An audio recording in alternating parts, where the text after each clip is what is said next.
Hey everyone, welcome back to the Untrivial Podcast. My name is Allie Nelson. I hope everyone's doing well today. I am really excited for today's episode because we are going to try something totally new. As I mentioned last week, I really wanted to do more solo episodes this year, and I also wanted to explore things that are happening culturally more in real time. So this episode is going to be brand new. It's a brand new structure. It's going to be a little bit shorter, and it's what I'm calling Top 3 on my FYP. And the reason for that is there's obviously a lot of things I'm consuming on TikTok, on Instagram, and there are definitely certain viral moments that I have found to be particularly interesting and definitely worth discussing a little bit further. So we're going to go through the top 3 things I saw on my FYP and break them down. If you've listened to my other episodes and you are tuning into this one, it is going to be really new and different. And so I would really love your feedback. Yes, I'm talking to you. If you're listening to this, I would love if you could comment or let me know or send me a DM if you like this structure, if you'd want to hear more of this. I just really appreciate your feedback and knowing which direction you appreciate as a listener. So don't be shy. I look at all my DMs. I look at all my comments. I try and answer every single one of them because we are still small. So please feel free to share your thoughts with me. And lastly, if you enjoy listening to this podcast, please feel free to subscribe, leave a review, share with someone you know. It'll really help me grow the show. So now let's get into my top 3 on my FYP. The first video I came across that was super viral that I thought would be really cool to talk about is a woman who is doing rejection therapy. So her name is Gabriella Carr on TikTok, and she went viral for basically saying that she was trying to get 1,000 rejections this year. And if you've never heard of rejection therapy, it's basically you're training yourself to hear and take rejection more often so that it becomes less scary to you. And so she's aiming to hear and know 1,000 times. But the cool thing that happens often with rejection therapy is you end up hearing a lot more yeses than you would have ever anticipated. And it's training you to be braver, to have a little bit more audacity, and to go after things that you might think are completely off the table for you, but then surprising yourself. But it's teaching you to just be brave. And there's kind of 2 wins to this. It's like, number 1, you get comfortable with hearing no. No is something we hear all the time throughout our life. It's going to happen. It's just a natural part of living and trying and going after things. And so being able to take no's gracefully, to know that they're a part of the process, to get comfortable with hearing no is like a huge win in itself. And then the secondary thing that happens is oftentimes things you think are going to be a no actually turn out to be a yes. Not always, but sometimes. And so surprising yourself and having these little wins that you didn't even think were possible for you, that then opens your eyes to how many more possibilities and opportunities you might have. And so Gabriella talks about writing them down and tracking them. So whether that's in like a notebook or a Google Doc, writing down all of the things you want to go after and what the outcome was. And I really like the idea of rejection therapy as a whole because it kind of gamifies and makes fun an experience that is sometimes disheartening or feels really upsetting for a lot of people. And it's kind of a way to just take it less personally, make it into a fun game, and just like see what's possible for you. And I think the idea of anticipating that you're going to hear a lot of no's, and that's the point, also just takes the pressure off of you even when you're asking. Like, there's so many pros to this. It can be in terms of asking someone out on a date, going after brands that you want to work with. If you're in the art space, maybe it's doing auditions. Maybe it is looking for partnerships for your business. Maybe it's asking for a promotion or a raise, or things that might be a little bit less intense. Maybe you struggle with people pleasing and you ask your friend if they can meet you closer to your house versus their house. Like, you can take this in baby steps. You can take this in whatever direction you want.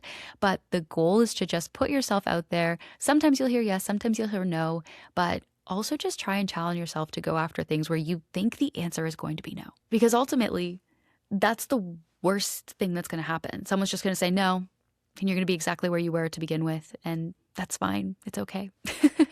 My husband and I, we have this saying, and we didn't make it up or anything, but we always say, like, shooters shoot. And you have to go after things and you need to be a shooter. And it's kind of the same as like closed mouths don't get fed. But if you do not ask, if you do not try, the answer is always going to be no. And so in 2026, for me, it's like, I just want to try and put myself out there as much as I can. And I think there's so many opportunities that just come from being visible or saying the thing or doing the thing because you have have no idea what could be on the other side. It reminds me actually of this other video I saw this week where this woman was talking about bravery as talent and audacity as talent.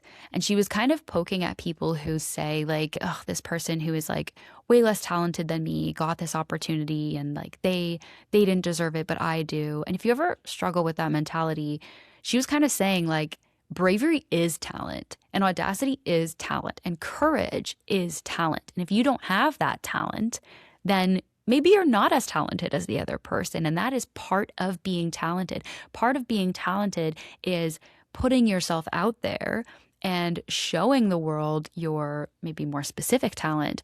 But there is talent in showcasing yourself and not being fearful of reactions and kind of moving through things that might feel cringy or embarrassing. And that is talent in itself. And so if you're someone who maybe feels that way, you feel like you're talented, but you're not getting the same results, ask yourself if you are really putting yourself out there the way other people are. And I think for me, this is just a really great reminder at the beginning of the year to have audacity. And I think women in particular maybe struggle a little bit more with this because it's like you hear those stats about like job applications, for example, and it's like men will apply to a job where they have like 50% of the qualifications and women will only apply to that job once they have like 80-85% of the qualifications. Don't quote me on the exact percentages, but it's like women need to feel much more sure of being really close to meeting all of those checkboxes, if not meeting all of those checkboxes before they apply, whereas men don't necessarily on average have that same requirement of themselves. And so there is a bit of like bravery and courage and audacity and self-belief there that men have in these situations where they're like, I don't have all of it, but I'll figure it out. Or I don't meet all of these marks, but I know I can do it. And that self-belief and that audacity to try anyway is something I think women need so badly right now. It's like you need to feel confident and capable because basically your competition feels that way when they're way less qualified than you. Okay? They feel that way. They are audacious. They are courageous. And you should have that same sense of self-belief that will allow you to try and go after things that you might be scared that you're not ready for, qualified for, but that you are, or that you could figure out, and that you are capable of learning on the fly. So I think everyone could benefit from rejection therapy just in terms of building up that bravery, building up that courage, getting comfortable with no, and seeing where it takes them. I personally am going to implement this. I'm not going to do 1,000, but I am going to do 100. And I think for me specifically, it's going to be all geared towards the podcast and like personal branding. And so I want to go after some guests that like maybe mentally in my brain, I'm like, oh, they would never say yes to me. No, I don't care. I'm going to message them. I'm going to send the email because you never know. And I think I've already done that. Like when I first started, there have been people on this podcast that I never thought would say yes to me at the stage that I'm currently at. And I was just like so happy and surprised and elated that some of these amazing guests have sat down and spoken with me. And it's just from trying. And the worst thing they can say, as I mentioned, is no. And you're just exactly where you were when you started. There's only upside to trying if the worst that can happen is you're exactly where you started.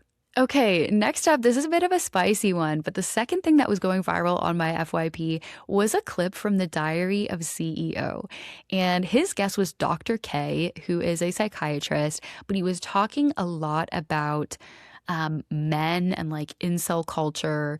And Stephen in particular, Stephen Bartlett, the host, his snippet went viral because he's basically asking if society should intervene when it comes to men not being able to meet women or reproduce and therefore going like quote unquote extinct. Like their genes are dying out because women don't want to date them, women don't want to reproduce with them. And so should society do something about this? And if you haven't seen the clip, I'm going to play it for you right now. You just said that a huge amount of men between the age of 15 and 50 will not pass on their genes. They will effectively die out of the gene mating pool. So people will hear that and many people will go, well, that's evolution. Yeah. But I want to understand if there's a counterpoint to that. Should society intervene? Why is, in the short term, we're going to have a lot of men who are disillusioned that become incels find themselves in pockets of the internet, are resentful, all those kinds of things. But should society intervene to course correct that? Should we put systems in place to make sure that those men meet partners? So, I mean, first off, this episode of Diary of a CEO aired in like July. I have no idea why it's going viral right now. Maybe people just came across it. But anyways, if you want to check it out, the full episode is Diary of a CEO with Dr. K. I think the title actually has to do with like habits, but it aired in like June or July of 2025. So you can check it out. And I listened to the whole thing because I really hate taking something that's a snippet at face value and don't do it. And Dr. K goes on to say that basically, no, society should not intervene. So don't worry. This is not like Handmaid's Tale era. But he says, you know, with cancer and viruses and things like that, the risk is death. And with your genes dying out, the risk kind of feels that way because it is an existential death of your lineage in a way. But it also requires the consent of another human being. A woman needs to consent to reproduce with you. And so Dr. K says, no, like there's nothing we should intervene with here. And for me, the one thing Stephen does that I wish he didn't do is he basically says at the beginning of some of his conversations that he's going to ask questions he thinks the audience would like to know. And he kind of says it specifically in a way that makes me feel like he wants to absolve himself of ownership over those questions. And it's like almost hiding behind the fact, well, like, I'm just asking questions that I think a viewer would like to know, where it's like, you're the one directly sitting across from this person. You are curious. You are asking this question for yourself just as much as for somebody else. And so I think a little bit of accountability for that question is in order. And to his defense, he didn't say how society should intervene either.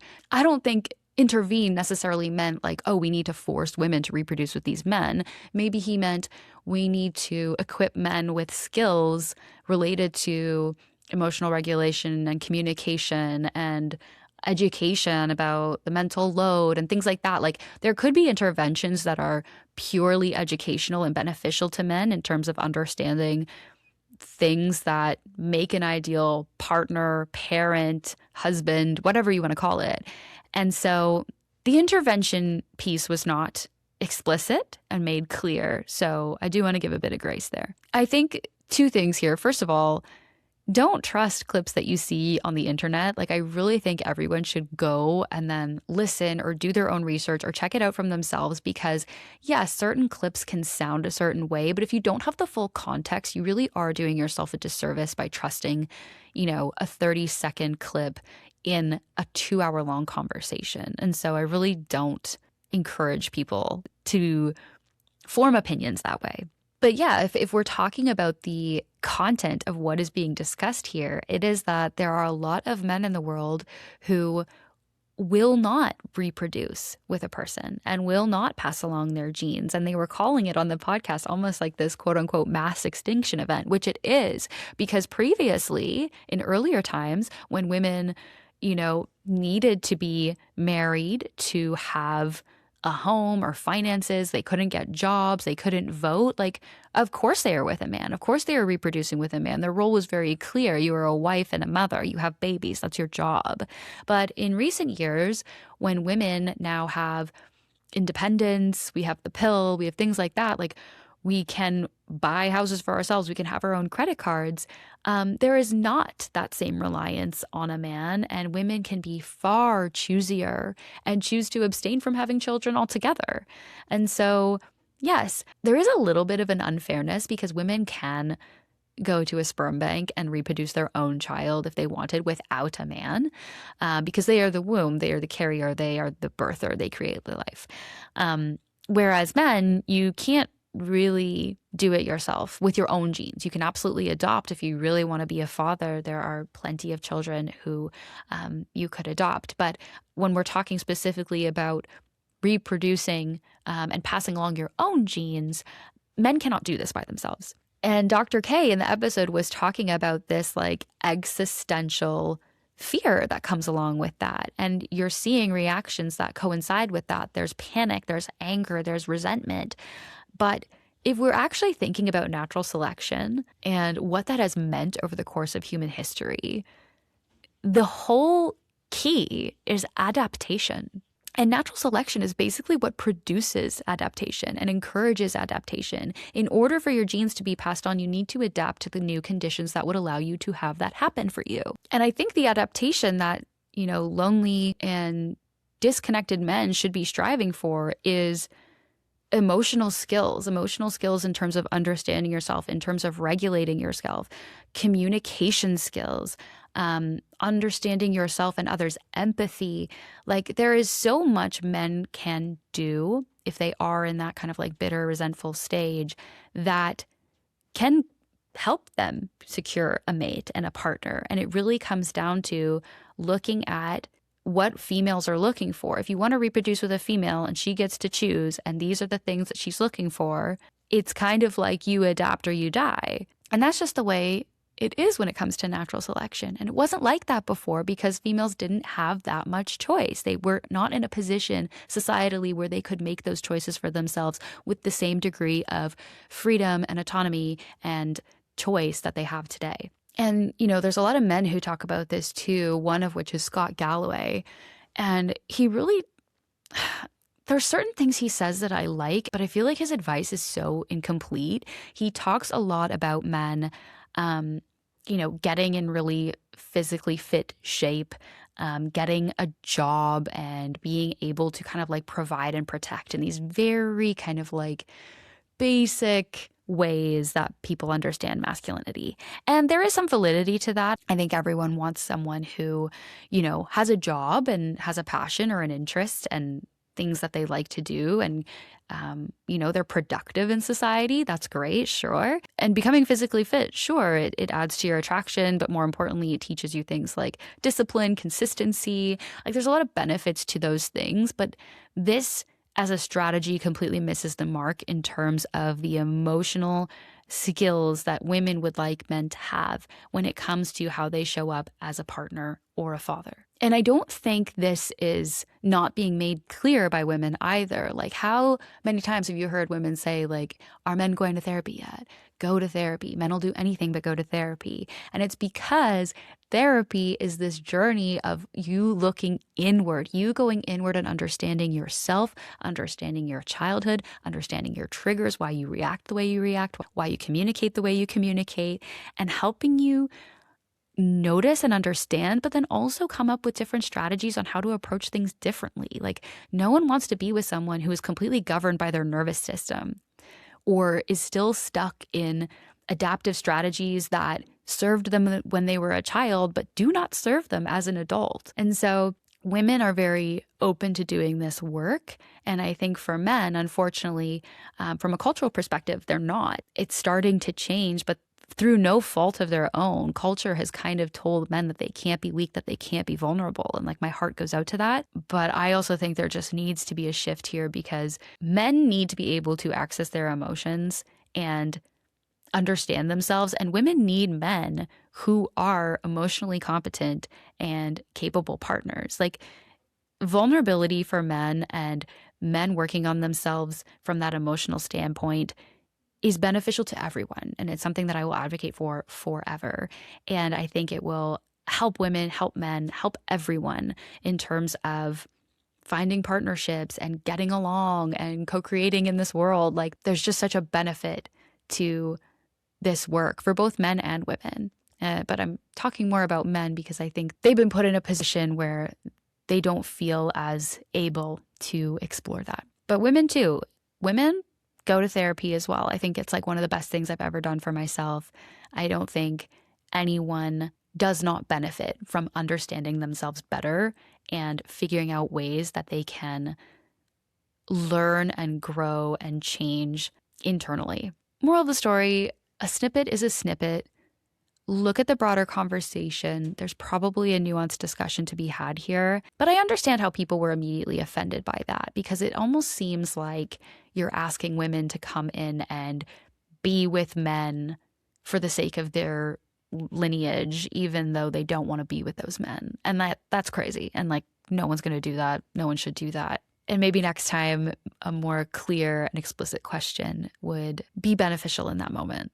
Okay, the third thing that was popping off on my FYP last week was about a creator named Danielle Walter. And if you don't know who Danielle Walter is, she is on TikTok and she basically grew her audience from going on dates. She's someone in her 30s and she posted a lot of dating content looking for her person. And a few months ago, she kind of dropped off the internet. She didn't post for like 3 months. And then in December, she popped back up with a partner. Now, that in itself isn't very exciting, but what she did was she posted a 21-part series about this person and their relationship and why we work and why they're amazing and all the single girls out there.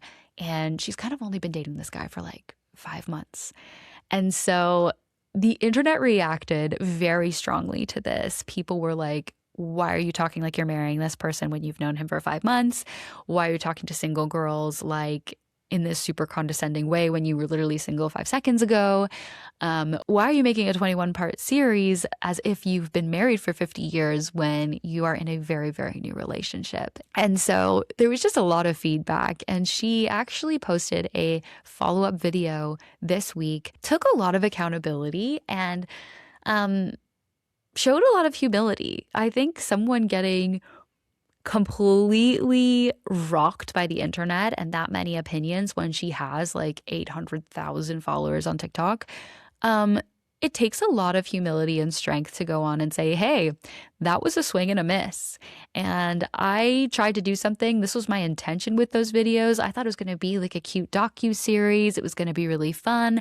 And it totally didn't land the way I wanted it to land. And for me, I just love that. Like, first of all, you don't have to explain anything, really. Like, you just posted about your relationship. It wasn't like she posted some horrible opinion that she needs to apologize for. Like, she literally just went on there and was like, hey, that content I made about my own relationship and my own life didn't land for you guys. And I totally get why. And woof, like, we make mistakes. And I made a mistake there with that structure, and I'm gonna learn from this, which is cool. And for me, I don't really care about that. I think the more interesting thing that it made me think about was what social media does to relationships if you are someone who is in the public eye. And specifically for her, she is someone who became famous and well known in the public eye for her dating content and for almost like her single life content. And so when you switch and you are in a, serious monogamous relationship, what do you do with your career? Like, your life is content creation. And so your life then becomes content.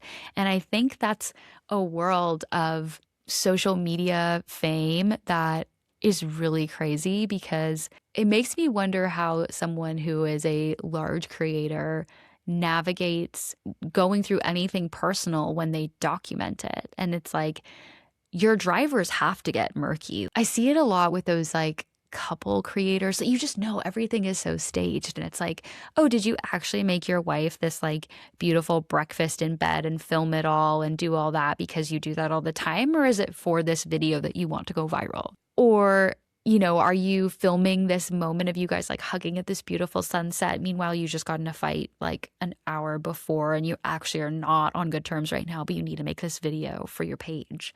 Like, it just kind of feels icky when things that are meant to be deeply personal human experiences become consumption for somebody else, because you know what the viewer wants to see, you know what your brand is, you know what your pillars are.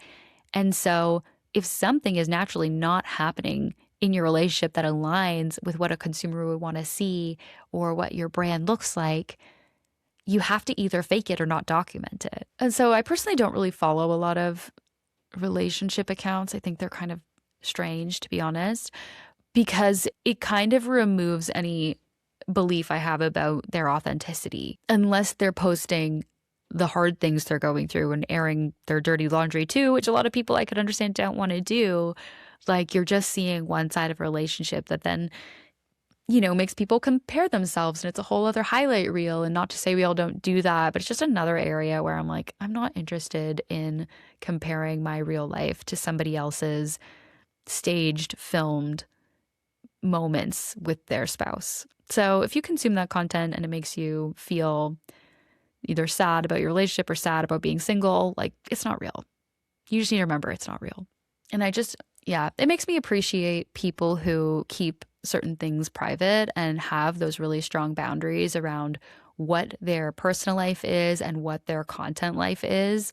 And I just have a lot of respect for that. And I don't think this is the fault of anyone in the public eye. I think you would just naturally worry about these things or get swept up in these things. I think it would take someone who to be really practiced in that space or with just like so much life experience, rooted in like privacy before entering the public eye to be able to be boundaried like that. Like, this is not to say I think this is a unique experience to her having a swing and a miss. It's more just like anyone could find themselves in that situation when your whole life is showing your life online. And that's how you make a living. Do you think you could be a content creator? Do you think you could make a living by showing your life? I don't know. I feel like I would need to be so boundaried. Like, I think I'd love to show pieces of my life and talk about parts of my life, like motherhood or identity or ambition, but I don't think I could show every single thing. It would be weird, especially with kids. I personally don't love content that showcases kids, that makes kids the focal point of the content. I've seen enough documentaries about kids and teens. There's one on Netflix. Oh my God, I forgot what it's called, but it's like just the exploitative nature of YouTube and kids popping off on TikTok or social media and all these things. And it's like, they are meant to be protected. Like, these are minors. The internet is a scary place as much as it's a fun and cool place. And like, as a parent, I just don't think I could ever put my kids' life and self and all their intimate moments out to like millions and millions and millions of people. But yeah, that's just what I was thinking about this week. So those were my top 3. I'm curious if any of those stories popped up on your FYP, if those are things you've been thinking about. But I would love to know what you think about this segment. What do you agree with? What do you disagree with? Tell me in the comments. Send me a DM. I would love to know your thoughts. But this will wrap up our new solo style episode of the year. Don't worry, there are more guests coming in the new year, so we will also have those interview style episodes as well. So keep an eye out for that. But thank you guys so much for joining, and I'll see you in 2 weeks.